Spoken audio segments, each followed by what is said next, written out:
Well, hey, folks, let's look at the weekend that changed everything in the Suzanne Morphew case.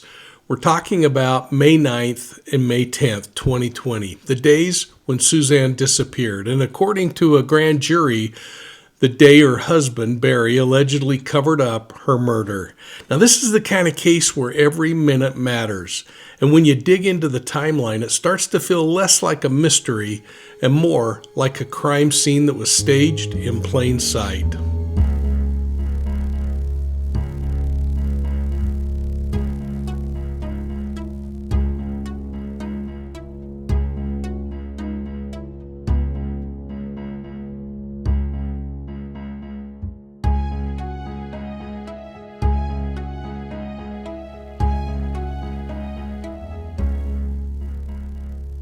Well, hey folks, welcome to Profiling Evil. I'm really glad that you're here, and before we dive into this developing case involving the new arrest of Barry Morphew for the murder of his wife Suzanne, I hope you'll do me a favor and stop for a moment, hit that like and subscribe button. You can find it down below. And if you haven't done so already, make sure you've turned on notifications so you don't miss a single update. And hey, please share Profiling Evil with your friends. The more eyes we get on these cases, the more people we have talking about them, the more we learn, and frankly, the better it is. So let's go behind the headlines and take a deeper look into the behavior of this investigation and those legal nuances like the extradition that often get overlooked in mainstream coverage. You know, around here, we're focused on understanding the why behind the crime. So thanks for being part of this community of critical thinkers. Saturday, May 9th, 2020 started out like a normal Saturday. Suzanne Morphew, she was at home in Maysville, Colorado.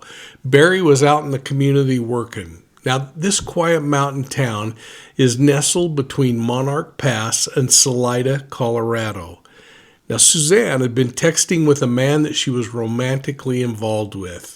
That's right. I mean, this shocked a lot of people, but Suzanne had been in contact with somebody outside of marriage, a fact that later became a key point in the investigation.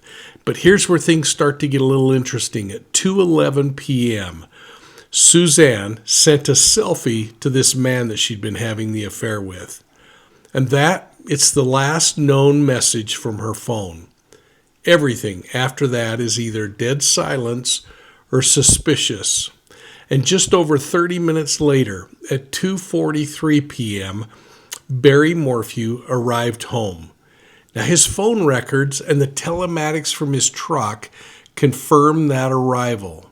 And here's where things get really interesting and, frankly, really unsettling, because something either pre-planned or something set him off, but it appears that at 2:47 p.m., Barry's phone went completely dark.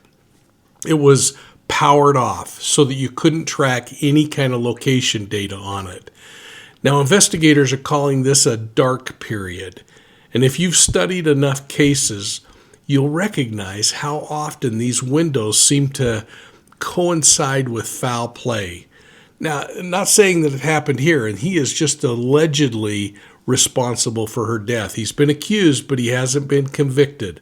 And we have to keep that in mind and offer him all of the protections of the Constitution, until which time that might change with a conviction. Now he's home. His wife just sent a selfie, and then both of their digital footprints drop off the map. Makes me wonder if she knew that he was home at that time, or if he happened to catch her doing some of that texting and other things. But later, a now retired FBI agent suggested that Barry was running around the property with a gun. Whether it was for show, for intimidation, or something far more sinister, it's a bizarre image that we have to kind of sit with and think about. But it's one that, frankly, in my opinion, doesn't fit the narrative of a peaceful home life. It's also one that I have a problem with because I think the data is misleading. And to be frank, this theory of movement really bothers me.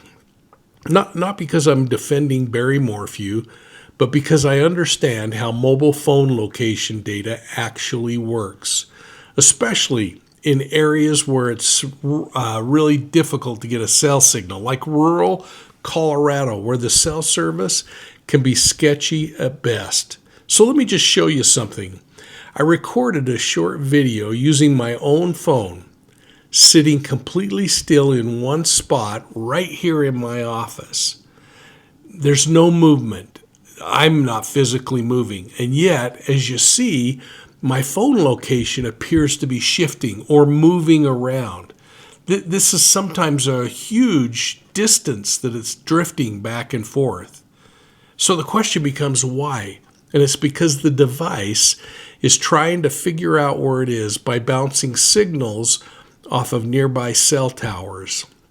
The phenomenon is called GPS drift, and it's a normal part of how phones acquire their location, especially when GPS signals are weak or they're being blocked somehow. So in this video, you're going to notice something else. The second I turn on my Wi-Fi, my phone's location suddenly locks in with much more accuracy. It's much more precise. That circle gets smaller, indicating that it believes the phone is somewhere in that location. That's because Wi-Fi signals give the phone another data point to help triangulate where it's located. Now here's why this matters in this case. The Morphew home sits in a pretty remote area of Chaffee County, spotty cell service at best. So what likely is happening is that Barry's phone, whether it was really sitting on a table, in a pocket, or even just sitting inside the house or his vehicle, appears to be drifting. The location data isn't showing actual movement. It's showing the phone actually struggling to figure out where it is. Now, this is exactly the kind of technical misunderstanding that can lead investigators and juries, quite frankly, down the wrong path if they're not careful. So again, I'm not saying that Barry Morphew's innocent. I'm not saying he's guilty. That's something for the courts to decide. But what I am saying is that we need to be cautious about turning every phone movement into a behavioral conclusion, especially when those movements might not be real. So let's take a look at the video one more time and let me know what you think about this. Have you ever noticed your own phone bouncing around when you're not moving, especially when you're in an area where the signal is a lot more spotty, maybe out in a rural area or in a metropolitan area where it's just bouncing off buildings like crazy? I hope you'll drop your thoughts in the comments section down below. And remember, behavior matters, but so does understanding the technology that's tracking behavior. So let's keep digging and let's remain objective on this thing. But here's what we do know. Suzanne's phone remains at the house, silently pinging off of a tower near the resident until about 4:23 a.m. the next morning. That's Mother's Day. There's no user activity, no texts, no calls, no apps opening. It just stops working, or it just stops being used, but it appears that she disappears. As Saturday night unfolded into Sunday morning, neither Suzanne nor Barry are communicating with anybody. Now, I kind of remember back in some of the early days of this investigation that there might have been a text that some people think was not truly Suzanne texting, but maybe somebody manipulating her phone. And I can't quite place that, so I'm just suggesting that there might be a piece of communication in between there. But Barry's phone doesn't power on until 10:17 p.m. That's nearly 8 hours of being digitally untraceable. So for a man who claims to have gone into town to take care of chores, turn in for the night, everything else, you'd expect at least a ping or two, wouldn't you? But not in this case. Now that stretch of inactivity raises serious red flags, and investigators later said Barry's account of the night didn't match the telematics on his truck. That's the computer on the truck that's keeping track of whether a door opens, whether the vehicle goes into gear, and whether it's moving. This wasn't a simple case of forgetting to charge his phone. This looked deliberate. And by early morning on Mother's Day, Barry's phone was once again powered off at about 4:32 a.m. Now, how many of you get up in the middle of the night and completely shut your phone off, or shut it off and on during times of the day? It would be interesting to know. Now, he later claimed that he left the house at 5 a.m. for a pre-scheduled landscaping job in Broomfield, Colorado, which is about 3 hours to the north of where they lived. In fact, it's just in the northwest suburbs of Denver. Now, he told police that Suzanne was still asleep when he left. But if I'm understanding what's been publicly shared, the truck telematics are not backing that story up, because the truck doesn't show any activity until 8:10 a.m., leaving a mysterious 3-hour gap between Barry saying he left and when the truck actually appears to start moving. And that kind of gap matters, and it casts doubt on the storyline. It's the kind of inconsistency that prosecutors frankly love, and defense attorneys, they hate. And meanwhile, Suzanne's phone has stopped pinging entirely, and it never moves from the house, as if someone turned it off, or maybe destroyed it. But by 5:30 a.m., Barry's phone pings in Johnson Village, which is a little north of their house, and it seems to support his statement that he's driving to Broomfield. But the timeline still doesn't match the movement of his vehicle. Again, there's a divide between what Barry's saying and what the data's showing. Then Mother's Day wanes on. Barry's in the Denver area, and he's seen on camera making mysterious trash dumps. I think 5 of those. Now, he says he was cleaning out his dirty truck, but prosecutors are suggesting that he was getting rid of evidence. That afternoon, Suzanne Morphew's daughters tried to call their mother to wish her happy Mother's Day. They were returning from an out-of-town event, and I think it was a church-sponsored camp or something. When they couldn't get a response from Suzanne, they called their father, Barry. Now, I've often wondered if crime scene investigators ever asked them if they knew that their father was out of town. I mean, was it normal behavior for him to leave and work on a holiday, especially Mother's Day? Regardless, when they talked with Barry, he called his next-door neighbor to see if that person could walk over to their home and try to find Suzanne. When the neighbor called back saying they couldn't find Suzanne, Barry suggested that they go inside and look for her bike in the garage. Well, the neighbor doesn't find the bike, just signs of a woman who left without taking her phone, her wallet, or her keys. And then it appears kind of interesting that Barry asks the neighbor to call the sheriff. He doesn't make the call. He asks the neighbor to do that. And again, I'm left just asking, is this normal behavior? Hey folks, it's Mike from Profiling Evil, and I wanted to take a moment to invite you to join me at CrimeCon Denver. It's in September, and you won't want to miss this. If you love true crime and you love hanging out with people that like true crime, you ought to come and enjoy the 6,000 plus people that come to CrimeCon and take part in this amazing event. And to make it a little easier, I've worked out a deal with CrimeCon to give you a special discount on your registration. So when you go to registration, make sure you enter the code word KING, K-I-N-G, my last name, and that'll get you a discount on CrimeCon.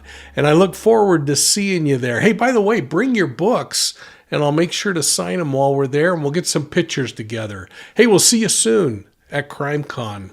Well, by about 6 p.m., law enforcement is on the scene, and a short time later, deputies find Suzanne's mountain bike discarded off the side of a trail near their home. Now, it's not crashed. There's no blood on the ground or on the bike. It just appears to be kind of placed there, almost staged. Now, a few hours later, they also locate her bike helmet about a mile away along the highway. Now, that's a long ways away from where that bike is found. And again, there's no evidence of injury, no torn clothing, no accident scene, just recovered items, personal items, miles apart from each other. And to some investigators, it seems a little bit staged. And one thing that's important to point out is that in Suzanne's case, there are clear inconsistencies between Barry Morphew's statements to law enforcement and the digital evidence that's being collected throughout the investigation. We're talking about differences between what Barry says he did and what the data shows that he did. Things from his vehicle, the telematics, his phone records, Suzanne's phone activity, and even questions about what he was doing while he was in Broomfield on the day that she was reported missing. Now, the prosecution is going to point to these inconsistencies as evidence of deceptive behavior, possibly part of a broader effort to cover up a crime. They're going to argue that the timeline doesn't add up and that some of Barry's actions, things like turning off the phone or tossing trash at multiple locations in a city 3 hours away, could indicate a consciousness of guilt. But on the other side, you can bet that the defense is going to argue that none of this proves murder. They're going to say, sure, the timeline's messy, but messy isn't criminal. They'll likely paint Barry's behavior as strange, maybe even panicked, but not necessarily guilty. In other words, they're going to argue that the odd behavior isn't the same as evidence. And that's what makes this case so complex. You have overlapping timelines, broken alibis, behavior that could be interpreted in more ways than one. Ultimately, it will be up to a jury to decide whether those inconsistencies point to a husband who has something to hide or just a man caught in a tragic storm of circumstance and suspicion. When we get a case like this, I always like to look at the timeline. The timeline to me is so important, so significant in trying to understand what happened, who had an opportunity to do something to Suzanne Morphew, where was everyone on the day. So let's take a look at this timeline. And we begin the timeline before she disappears, May 6th. And Barry took a screenshot of a text from Suzanne that said, "I'm done, and we just need to figure this out civilly." Big piece of evidence talking about what's going on in that relationship. May 9th, 2022, 11, Suzanne's last known electronic message is 32 minutes before Barry got home from work that day. May 10th, 2020, 5 a.m., early in the morning, Barry says he left for a work trip to Broomfield, Colorado. May 10th, 2020, 9:06 a.m., Barry is seen throwing away items in separate trash cans in Broomfield. May 10th, 2020, 5:46 p.m., Suzanne is reported missing from her home in Salida, Colorado, by a neighbor. Got to fill in some blanks here, and that brings us to the next question in our investigation. What happened the day Suzanne disappeared? What was going on? Here to help answer that question, retired police commander Mike King. He's also the host of the podcast Profiling Evil and the author of the new book Wolves in Sheep's Clothing. All right, Mike, what was happening that day? I mean, he's getting up to go to work. It's Mother's Day, isn't it? Yeah, I mean, that's crazy, Vinny. I guess that's where the prosecution's going to really have to show what is normal behavior. If every Mother's Day in the entire marriage he's off working, maybe they've got something. But this is kind of peculiar. It's also kind of peculiar that this happens at a time when the girls are sent away. If I remember right, I think the girls were at a church camp, were on the bus coming home when they started calling their mom and trying to wish her happy Mother's Day, which led them to speak to him. But as you start looking at this thing from a behavioral standpoint, because we're really good at looking at the forensic evidence and the admissions or perhaps some people may say confessions, but we start to develop a pretty clear picture.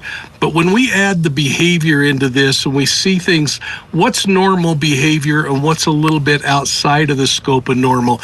And you know what? Even if we give it to him, that it's normal for him to go to the job site at 5 a.m. and drive to Denver and make his employees come to Denver, which frankly, I think there's also a record that indicates that those employees were notified rather short term that, hey, we got to go to work tomorrow. But then to show up at that hotel room and immediately take off and start going to different dumpsters, I think as many as 5 dumpsters, including potentially one along the way. He either had to do his own housekeeping in the room, or he's got something that he's trying to get rid of. Now, his argument is, I keep a really dirty truck, and I decided after getting up at 5 a.m. that now's the time to clean my truck. But again, those are things that I really want to see body camera footage inside his truck, whether that truck was clean or whether he was disposing of something that was really important. And then we just keep piling on more and more information, like when the phone call comes in, his memory of being... That's going to wrap it up for today, folks, and I'd love to hear what you think. So please, drop your comments in the section down below. And don't be shy about jumping into the conversation with others. Just remember to keep it kind and respectful, because we're all here to learn and explore this thing together. And thanks so much for supporting and watching Profiling Evil. Your support is deeply appreciated, and I hope you'll follow us on Facebook, Instagram, YouTube, and Twitter. And that way you'll get the updates, the insights, the behind-the-scenes looks at cases that we're covering. And if you like getting your true crime on the go, make sure you're checking out Profiling Evil's audio podcasts on your favorite podcast platform. And if you're still hungry for even more true crime, head over to profilingevil.com, where we've got interactive case maps, bonus content, and much more. In fact, don't miss the Suzanne Morphew story map. And while you're there, make sure you're signing up for the BOLO, our exclusive newsletter that drops straight into your inbox with insider information that you're not going to find anywhere else. And please check out my true crime books at profilingevil.com, or you can get them on Amazon. And before we wrap up, I want to share something that I'm really excited about. It's my new book, Wolves in Sheep's Clothing. It's finally here for pre-orders, and it's unlike anything I've ever written, and it'll be shipping next week. The book pulls back the curtains on how predators hide in plain sight, how they manipulate, groom, and control, all while wearing a mask of normalcy. So whether you're a true crime enthusiast or a concerned parent, maybe just somebody who wants to better understand the dark side of human behavior, this book is for you. And here's the cool part. You've got 3 ways to get your hands on it. First, there's this serious collector's way. This is for the Profiling Evil super fans. I've set aside only 100 hardbound, signed and numbered author copies. Once these things are gone, they're gone. These are exclusive and available only through profilingevil.com or through the link that I put down below, which will take you to Profiling Evil. Second, you can pick up a signed copy of both the hardbound or the paperback version directly through profilingevil.com. And I'll even cover the shipping anywhere in the United States. And for those of you who are international, Amazon's got you covered. Just search for Wolves in Sheep's Clothing by me, Mike King, and order it wherever you are in the world. Books are going to start shipping on July 7th. So however you choose to read Wolves in Sheep's Clothing, I just want to say thank you. Your support helps us keep telling these stories. It helps us keep honoring victims. And most importantly, it helps us spot the wolves before they strike again. I can't wait to hear from you about what you think of the book. And let's keep profiling evil together.